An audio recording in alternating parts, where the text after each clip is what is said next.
দলের সাথে কোয়ালিশন করবেন, নাম্বার 1। আমার প্রশ্ন আছে, দ্বিতীয়ত হলো যে আপনারা যদি ক্ষমতায় আসেন, আপনারা সংখ্যালঘুদের বাংলাদেশে কতটুকু নিরাপত্তা দিতে পারবেন, কি দেবেন? কিন্তু প্রশ্ন হলো আপনি যদি নির্বাচিত হন, যেহেতু গলাচিপা উপজেলা একটা বাণিজ্যিক এরিয়া, পার্শ্ববর্তী উপজেলা পায়রাবন্দর এবং কাকপুজোর কেন্দ্র অবস্থিত, সেক্ষেত্রে জামাত ইসলামের মাধ্যমে বা যদি আপনারা সরকার গঠন করেন, সেক্ষেত্রে গলাচিপা যারা বেকার যুবক আছে তার জন্য আপনারা কি করতে চান এবং কি করবেন?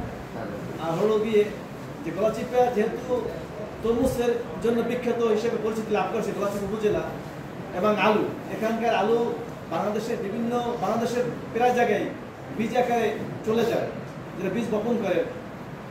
সেক্ষেত্রে আপনারা এই জায়গায় একটা কোল্ড স্টোর দরকার। কৃষক এই থেকে মানে ন্যায্য মূল্য থেকে বঞ্চিত হয়, কৃষক যে আসলে দামটা সেটা পায় না, সেই হিসেবে কোল্ড স্টোর দরকার। এবং আরেকটা বিষয় দরকার ফ্রি স্টেট, আপনি বলছেন, সেক্ষেত্রে আপনি কি ভূমিকা থাকবে আপনার? ধন্যবাদ।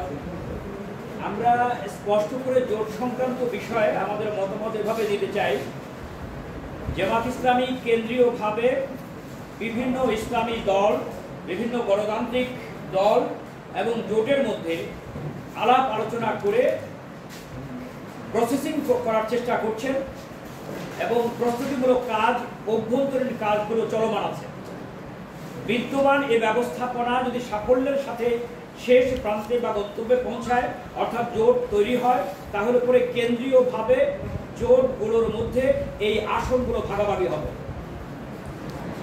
এবং এই ভাগাভাগির পর জামাত ইসলামীর ভাগে যেটা পড়বে, যে আসনগুলো, কেবলমাত্র সেই আসনগুলোতেই জামাত ইসলামী নির্বাচন করবে।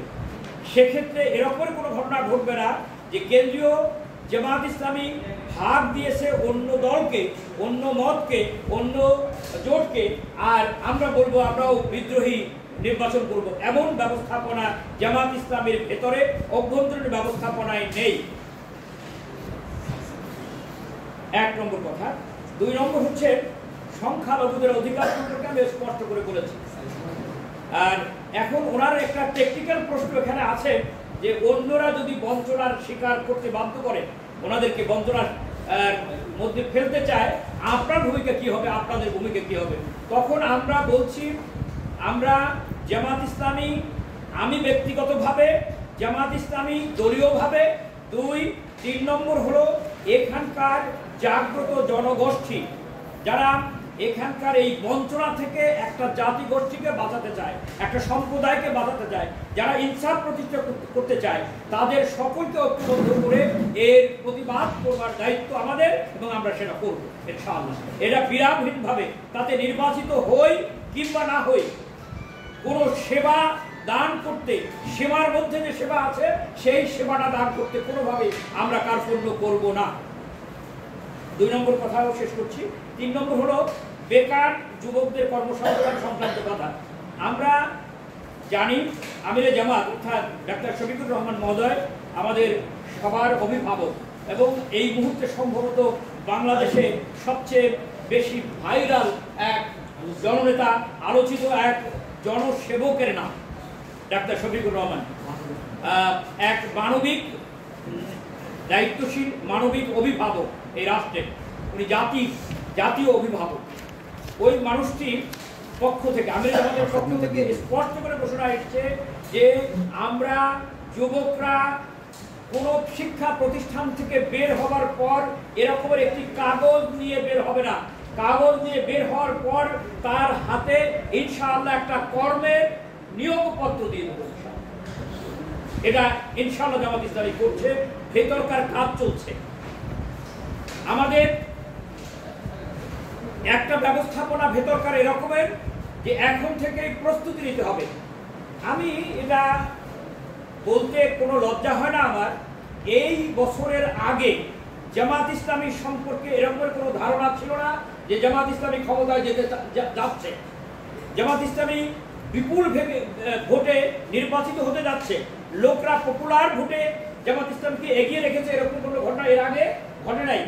এই 24-এর গণজোয়ারের পরে এবং এই নির্যাতন, নিপীড়ন, নিবর্তনের মধ্য দিয়ে আমাদের ভূমিকা, আমাদের জাতিকে পরামর্শ প্রদান, ব্যবস্থাপনা এসব দেখে দেখে এখানকার জাতির বিবেকরা, বুদ্ধিজীবীরা আজকে এই মর্মে উপস্থিত হয়েছে, যদি দেশ শাসনের মতো এরকম গুরুভার জামাত ইসলামের কাঁধে যদি দেওয়া যায়, ইনশাআল্লাহ জামাত ইসলামে তাদেরকে সেবা দান করতে সক্ষম হবে। এই সক্ষমতার স্বীকৃতি যেমন সাংবাদিকরা দিচ্ছে, বুদ্ধিজীবীরা দিচ্ছে, আলেম ওলামারা দিচ্ছে, এমনকি হিন্দু সম্প্রদায়ের আমাদের বন্ধুরা একথা বলছে, জামাত ইসলামের হাতে আমাদের সেবা নিরাপদ হবে, আমাদের সম্ভাবনা, আমাদের ভবিষ্যৎ নিরাপদ হবে ইনশাআল্লাহ। আমি আশা করি আমার এই প্রশ্নের উত্তর স্পষ্ট হবে। আপনার প্রশ্নের উত্তর, আলু তরমুজের বা অন্যান্য পচনশীল দ্রব্যগুলো সেগুলোর সংরক্ষণের জন্য একটা কোল্ড স্টোরেজের প্রয়োজনের কথা বলছেন। আসলে এটা অনেক বড় একটা খরচের প্রকল্প।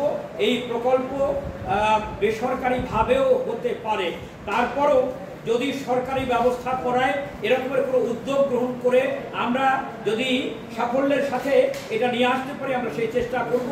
ইতিমধ্যে আমি আপনাদের সদা অবগতির জন্য জানাতে চাই, সি ট্রাকের জন্য একটা প্রসেসিং আমি চালু রেখেছি।